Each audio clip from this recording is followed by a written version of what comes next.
वो लड़ाई छुड़वाने के लिए मैं जाता हूँ, मैंने कहा मोले दाल क्यों हो रही, कोई छुड़वा देता हूँ। तो वो मुझे कहता है ज़्यादा हीरो बनने के लिए आए, सिर्फ मार फायर से भी। और मैंने अपने आप को बचाने के लिए उसके हाथ से पिस्टल पकड़ता हूँ, वो पिस्टल ऊपर से पकड़ता है और फायर चल जाता है। पुलिस वाले ने कहा है कि हाँ जी मैं आ जाता हूँ, मुझे आप ऐसे पैसे दे दें। उन लोगों की थ्रेट्स आई थी कि आप एफआईआर करवाने की कोशिश ना करें तो ये ना हम आपको अब जान से मार दें। तो बाप उधर मुझे कहता है तूने मुझे पकड़वा दिया ना, अब मैं तुझे जान से मारूंगा थाने में पुलिस वालों के सामने। अस्सलाम वालेकुम नाज़रीन, मैं हूं एडी मलिक और मेरे साथ महरोज़ ज़फ़र मौजूद है।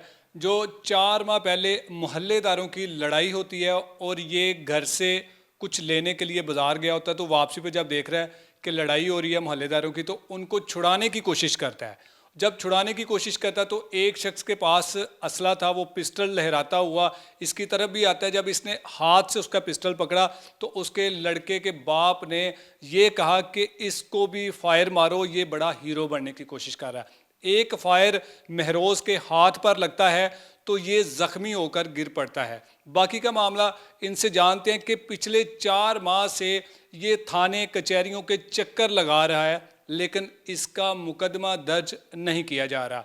क्या मामला ये इन्हीं की ज़ुबानी जानते हैं।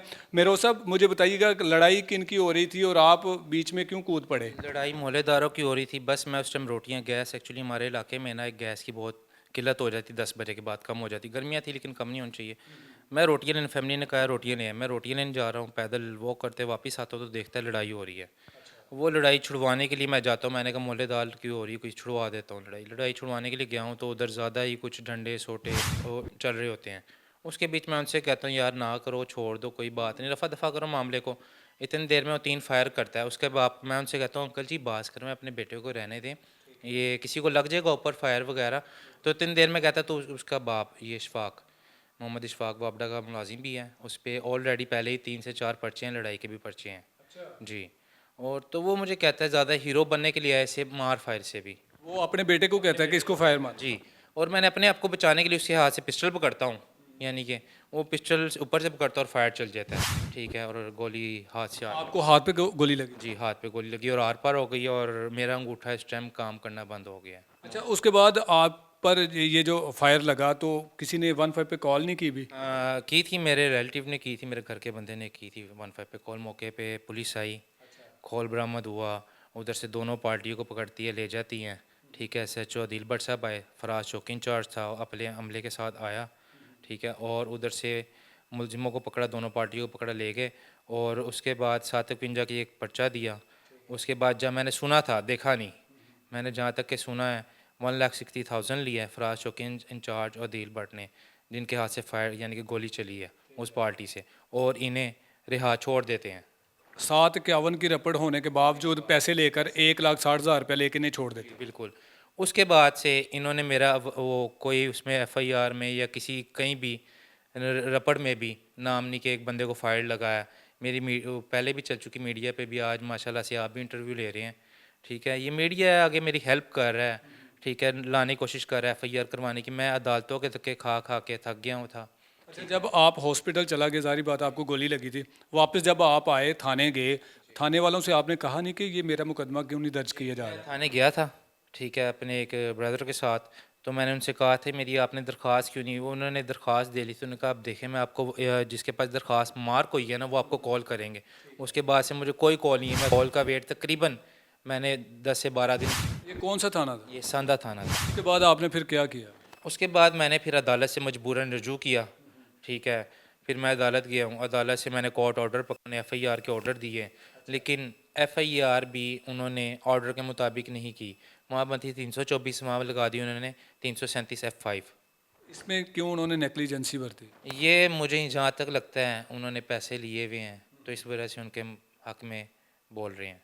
अच्छा, तो पुलिस से आपने ये नहीं कहा कि जी दफ़ा कौन सी बनती है, तो आपने लगा कोई और दी। मैंने कहा था, वो कहते हैं आहिस्ता आहिस्ता देखते हैं करते हैं, ठीक है। मैंने कहा क्या करते हैं, दफ़ा तो अब लगवाएं ना आप, ठीक है, ये क्या लगवा, ठीक है। उसके बाद इन्होंने कहा जी आपकी दफ़ा लग जाएगी, थोड़ा सा वेट करें। मैं वेट करता हूँ, जब मुझे कॉपी मिलती है एफआईआर की तो मैं वो देखता हूँ, वो दफ़ा ही नहीं लगी हुई 324। आपका जो मेडिकल हुआ था वो भी मेडिकल पुलिस ने रिसीव किया। नहीं, वो पुलिस ने रिसीव नहीं किया, वो मैंने अदालत से फिर ऑर्डर लिए, पुलिस ने रिसीव नहीं किया, मैं खुद ही लाया हूँ। क्योंकि पुलिस वाले उधर आ नहीं रहे थे। वो पुलिस वाले ने कहा है कि हाँ जी मैं आ जाता हूँ, मुझे आप ऐसे पैसे दे दे। मैंने दे दिए पैसे भी। अच्छा, मेडिकल लेने के लिए भी पैसे दिए हाँ आप? जी, से पेट्रोल के पैसे दे, खर्चा दे, रिसीव कर लेगा। फिर भी मैंने पैसे दे दिए उसे, मेरा काम जल्दी हो जाए। ठीक है, पैसे देने के बावजूद भी वो रिसीव करने नहीं आया। फिर मुझे मजबूरन दोबारा अदालत से रुजू करना पड़ता है। अदालत से फिर मैं ऑर्डर लेता हूँ और ऑर्डर लेके फिर मेडिकल वो रिसीव करता हूँ। वो ऑर्डर की कॉपी मेरे पास पड़ी हुई है अदालत की, जो मेडिकल रिसीव करने की, वो भी मेरे पास है। अभी आपको लगता है कि आपके मुताबिक जो आपके साथ हुआ वो उस मुताबिक एफआईआर कटेगी या कोई मुलजम गिरफ्तार हुआ अभी तक? अगर आप जैसे भाई ये मीडिया जैसे इस तरह मेरे साथ स्ट्रगल कर रहा है, इंशाल्लाह मुझे पूरी उम्मीद है। ठीक है, मैं अपने एफआईआर करने में और जो दो इंसाफ में, ठीक है, कामयाब होऊंगा, इंसाफ मुझे मिलेगा। ठीक है, मेरी ये अपील है वज़ीर आला पंजाब से, आईजी पंजाब से, ठीक है, और सीसीपी लाहौर से कि मुझे इंसाफ दिया जाए।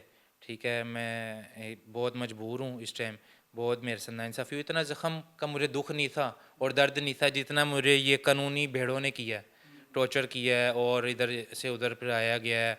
मुझे इनकी बिल्कुल भी समझ नहीं है ये क्यों कर रहे हैं। हालांकि मेरे हाथ पे गोलियां लगी हुई, मैं आना जाना सारा ऊबर करीम के साथ, कभी किसी के साथ, दोस्तों के साथ, फाइज नहीं हो रहा था बंदा, वैसे मेरा हालत हुई हुई थी। अच्छा, तो जिन लोगों ने आप पर ये गोली चलाई उन लोगों ने आपसे रब्ता किया?